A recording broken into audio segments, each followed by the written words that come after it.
राम राजा coaching classes में आप सभी लोगों का स्वागत है। कल हमने आपको अकारांत शब्द राम शब्द के रूप बताए थे, ठीक है। उस ट्रिक के द्वारा यदि आपने याद किए होंगे तो जितने भी अकारांत शब्द हैं उन सबके याद हो गए होंगे आपको। उसी तरह आज ट्रिक के द्वारा हम आपको उच्चारण स्थान बता रहे हैं, ठीक है। परीक्षा में आते कि उच्चारण स्थान क्या कहलाते, क्या होते, कौन सा वर्ण कौन से स्थान से बोला जाता, तो इसको आज हम विस्तृत तरीके से पढ़ रहे हैं। उच्चारण स्थल क्या कहलाते? मुख के जिस भाग से जिस वर्ण का उच्चारण होता है वह भाग उस वर्ण का उच्चारण स्थल कहलाता है, ठीक है। मुख के से जिस भाग से जिस वर्ण का उच्चारण होता उस वर्ण का वह उच्चारण स्थान कहलाता है। जैसे पा बोलेंगे आप, अगर अपने ओंठ बंद कर लेंगे तो पा नहीं बोल पाएंगे, ठीक है। तो प्रमाणिक उच्चारण स्थल कौन से है? प्रमाणिक उच्चारण स्थल हमारे कितने हैं? 11 11 हैं। ये किसके अनुसार है? लघु सिद्धांत कौमुदी के द्वारा। अब आता पाणिनि शिक्षा, पाणिनि के अनुसार उच्चारण स्थल कितने हैं? तो कितने हैं? 8 है, ठीक है। अगर आ जाए कि प्रमाणिक रूप से उच्चारण स्थल कितने हैं तो 11 है। और पाणिनि के अनुसार कितने हैं? पाणिनि के अनुसार हमारे 8 हैं। पाणिनि के अनुसार अष्टौ स्थानानि वर्णानाम उरः कंठः सिर स्थितः। इनकी ये आ गई वर्तनी आ गई। कैसे? अष्टौ स्थानानि वर्णानाम, ये किसकी वर्तनी है? तो ये किसने लिखा है? पाणिनि के अनुसार, ठीक है। किसने लिखा? ये पाणिनि ने।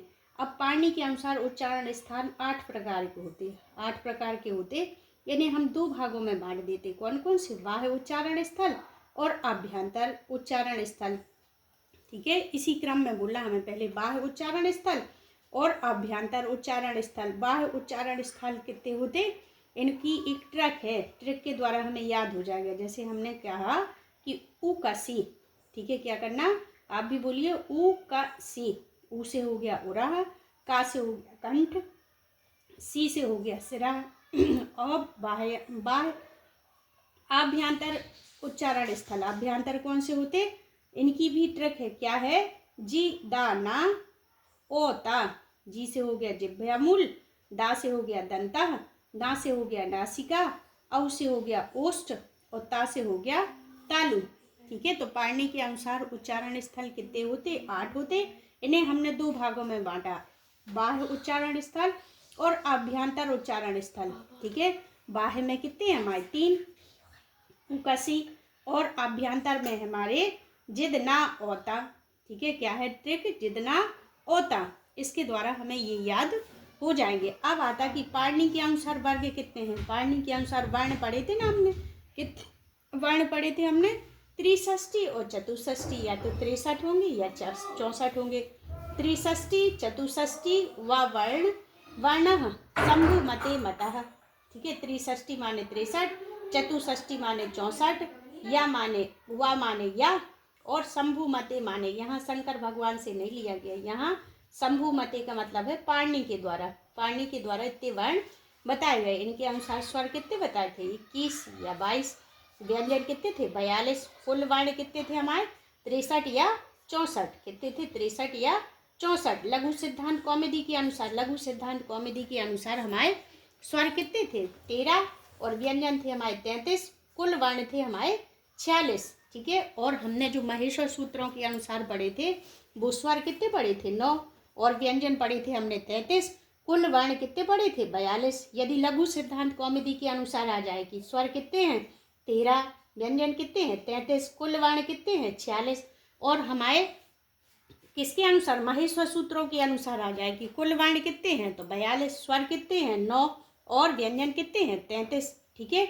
और पाणिनि के अनुसार आ जाए तो 21 स्वर, 42 व्यंजन, और वर्ण कितने हैं? 63 या 64, ठीक है। इसमें 21 का पहाड़ा पढ़ देंगे तो हमें याद हो जाएंगे।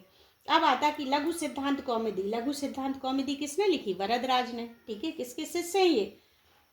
भट्टोजी दीक्षित के, ठीक है। भट्टोजी दीक्षित ने क्या लिखा था? व्याकरण सिद्धांत कौमुदी। और वरदराज ने क्या लिखी थी? लघु सिद्धांत कौमुदी। उन्हीं के अनुसार हमें व्याकरण पढ़ना है, तो इनके अनुसार उच्चारण स्थान हम पढ़ेंगे। इनके अनुसार सबसे पहला उच्चारण स्थान है कंठ। जो हमारे कंठ के द्वारा उच्चारण होते उन वर्णों को देखना है। इसमें क्या है? सबसे पहला सूत्र है अकुह विसर्जिया नाम कंठा, ठीक है। ये पद्य के रूप में दिया, ये गद्य के रूप में दिया। जैसे एक बार बोलिए आप, अकूह विसर्जिया नाम कंठा। अकूह विसर्जिया नाम कंठा, जब 3-4 बार बोलेंगे तो हमें ये बड़े अच्छे से याद हो जाएगा। अकूह विसर्जिया नाम कंठा, तो आ से हो गया छोटा, आई के साथ बड़ा आ मिला रहता, और पूरा का वर्ग, ठीक है। और इसमें आ गया अपना विसर्जिया नाम और विसर्ग। अकूह, आ से हो गया छोटा आ, बड़ा आ, और का से हो गया का वर्ग, और हा से हो गया अपना हा, और विसर्ग से हो गया विसर्ग। परीक्षा में आता कि का वर्ग का उच्चारण स्थान क्या है, तो कंठ। जैसे गा का आ गया तो क्या है, कंठ, ठीक है। और हा का आ गया तो क्या है, कंठ। और विसर्ग आ जाए तो विसर्ग का कैसे है हमारा, कंठ से।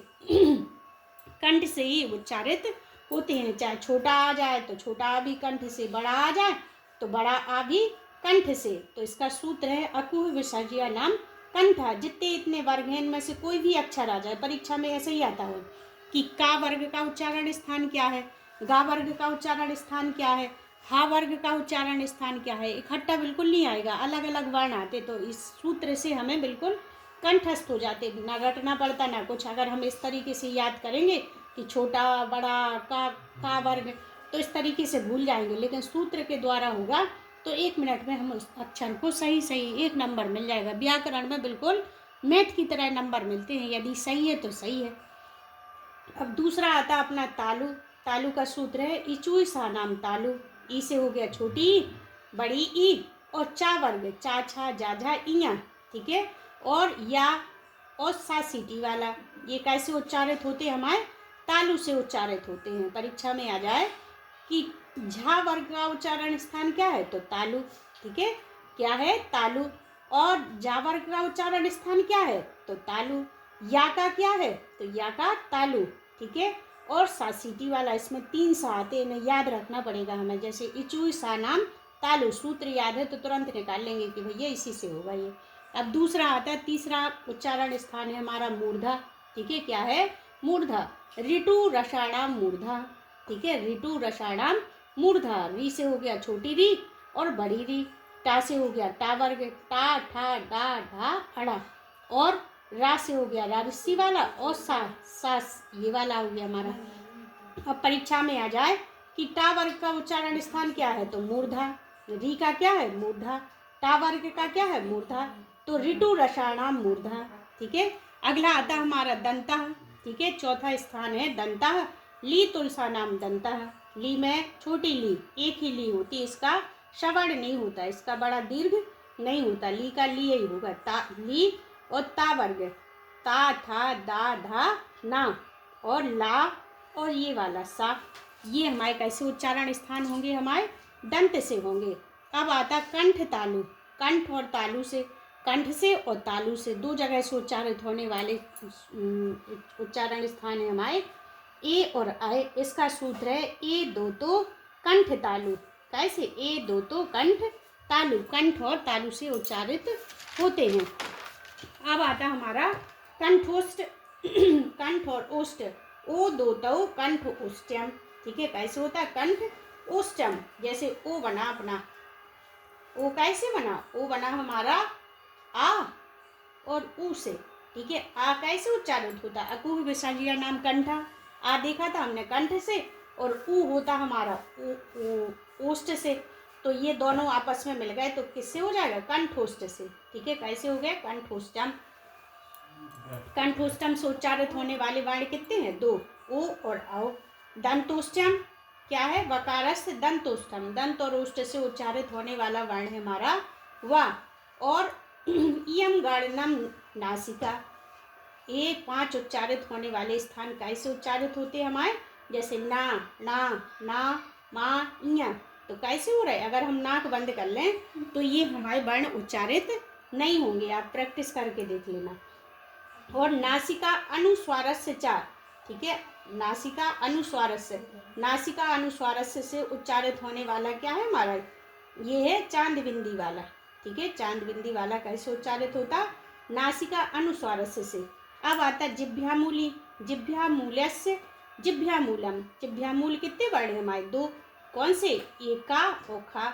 इसमें ये क्या है, आधे विसर्ग लगे रहते ये, आधे आधे वर्ण माने जाते और ये काय में प्रयोग होते, ये हमारे वेदों में प्रयोग किए जाते, ये वर्ण काय में किए जाते, वेदों में। अब आता कि वर्गीय उच्चारण स्थानाम संख्या कति, जो वर्गीय व्यंजन बताए थे हमने का से लेकर के माँ तक, उनके उच्चारण स्थल कौन से हैं, कितने वर्ग हैं इसमें, वर्ग हैं हमारे 5, कति संख्या, संख्या कितनी इनकी 25। तो इसमें काय कैसे होते, कंठ, तालु, मूर्धा, दंता, ऊष्टा। अब आता कि कति उच्चारण स्थलेषु ऊष्टः अयति, या ऊष्टम संबंधी उच्चारण स्थलानि कति, उच्चारण स्थल कितने हैं ऊष्ट संबंधी, ऊष्ट संबंधी कितने हैं हमारे, त्रयः, कितने हैं 3। नंबर 1 उपाध्यमानीय नाम ऊष्टः, कौन से होंगे, उपद्यमानीय नाम ऊष्टः, वकारस्य दंतोष्टम और ओदोतौ कंठोष्टम।